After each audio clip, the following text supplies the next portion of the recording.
এদিকে খেয়াল করে দেখলাম চাচা রাস্তার পাশে বসে বসে বিসি বিক্রি করতেছে, তালের বিসি। গ্রামে এই তালের বিসির প্রচুর চাহিদা না থাকলেও শহরে ঠিকই আছে।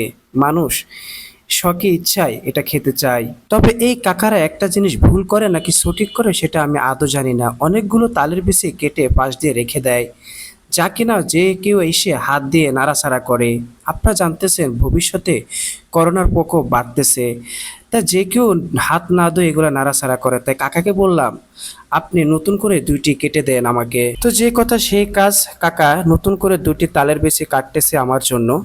হয়তো একটু মন খারাপ করতেছে যে কেন আমি কাটাগুলা খাচ্ছি না। আসলে আমার নিজের চোখে দেখা, যে কেউ এসে নেড়ে সেড়ে রেখে যাচ্ছে, কেউ বা নিয়ে যাচ্ছে। গ্রামে এইগুলা অনেক সস্তা থাকলেও শহরে কিন্তু সস্তা পাওয়া যায় না। শুরুতে তালের বেশি 15 থেকে 20 টাকা পর্যন্ত বিক্রি করতেছে, এখন একটু সস্তা। এখন পুরো তালই 20 টাকা বা 25 টাকায় বিক্রি করতেছে তারা। তো যাই হোক, কাকা সুন্দর করে তালগুলাকে কেটে আমাকে পলিথিন ভরে দিল।